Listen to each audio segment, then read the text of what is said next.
Assalamualaikum warahmatullahi wabarakatuh. Perkenalkan, nama saya Pina Rustiani dengan NPM 101210774 dari kelas C5 Manajemen Universitas Teknologi Digital. Saya akan meresum materi Marifatul, yaitu yang dibagi menjadi 4. Yang pertama, Ahamiyatul Marifatullah, pentingnya mengenal Allah. Yang kedua, At-Tariq ila Marifatullah, jalan menuju mengenal terhadap Allah. Yang ketiga, Amawani bimarifatullah, penghalang mengenal Allah. Yang keempat yaitu Al-Adilatu ala mubuzudillah, bukti keberadaan Allah. Materi yang pertama yaitu Ahamiyatul Marifatullah, pentingnya mengenal Allah. Marifah berasal dari kata arafa, yarifu marifah, yang berarti mengenal. Dengan demikian, Marifatullah berarti usaha manusia untuk mengenal Allah, baik wujud maupun sifat-sifatnya. Manusia sangat berkepentingan untuk mengetahui siapa pembuatnya dan untuk apa ia dibuat. Karena itu, manusia mulai melakukan penelitian dan mencari-cari siapa gerangan Tuhannya, Allah yang Maha Rahmah dan Maha Rahim. Tidak akan membiarkan kita terkantung-kantung tanpa adanya pembimbing, yaitu utusan-utusannya para nabi dan rasul yang akan menunjukkan kita ke jalan yang benar. 1. Al-Mudud atau pembahasan tentang Allah Ta'ala adalah Al-Mudu, pembahasan yang sangat agung. Allah Ta'ala adalah Rabbul Alamin. Rabb artinya asli, yang punya, pemilik, alami artinya semesta alam.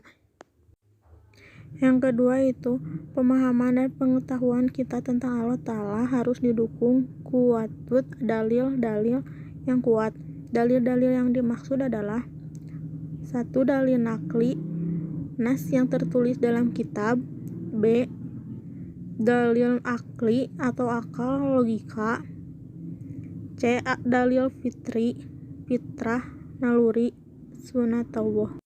Yang ketiga yaitu karena Marifatullah, mengetahui, mengenal, dan mempelajari tentang Allah Ta'ala, dan menumbuhkan at-tisimar atau buah hasil pengaruh di dalam jiwa, yakni Marifatullah wa taqwa atau meningkatnya iman dan takwa. Baik ila Marifatullah atau cara menuju Marifatullah.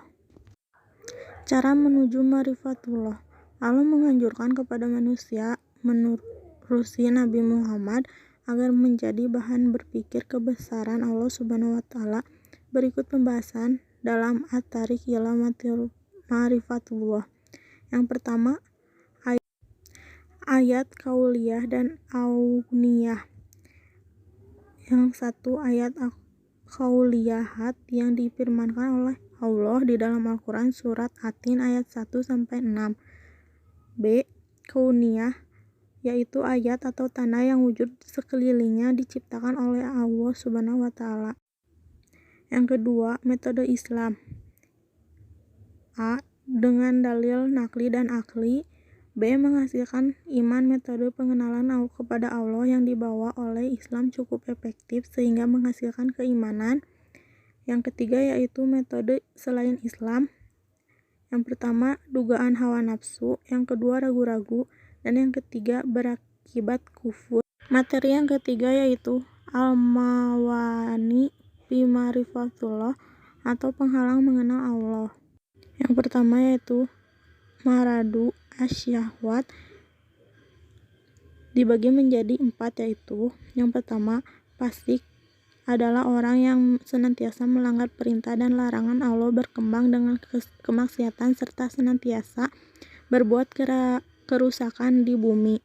Yang kedua, kesombongan merupakan suatu sikap di mana hati seorang ingkar dan selalu membantah terhadap ayat-ayat Allah Ta'ala.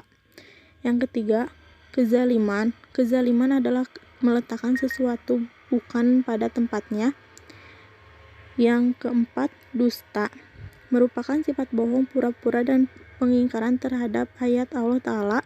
Yang kelima, katsatu masai, banyak melakukan dosa.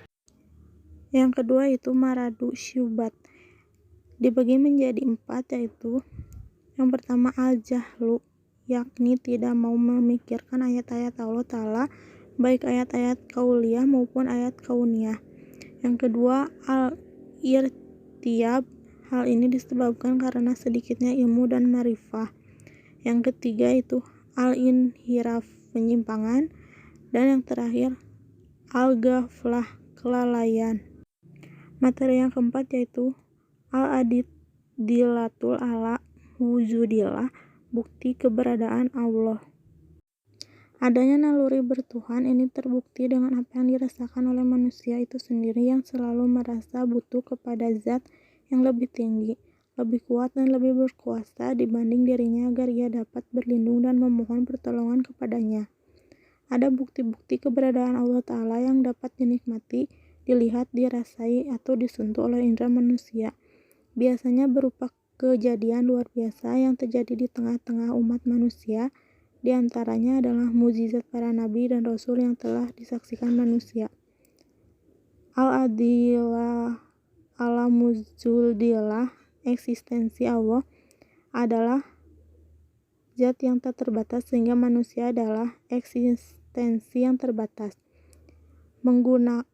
Mengagungkan Allah, yang pertama, meyakini bahwa Allah itu wajib adanya karena zatnya sendiri tidak membutuhkan sesuatu yang lain. Yang kedua, ini bahwa hanya dialah yang mewakili segala sifat-sifat kesempurnaan dan jauh dari sifat-sifat kekurangan. Yang ketiga, meyakini bahwa tidak ada satupun yang terjadi dalam alam yang ini melakukan sesuai dengan hikmah dan kehendaknya. Sekian yang dapat saya sampaikan. Wassalamualaikum warahmatullahi wabarakatuh.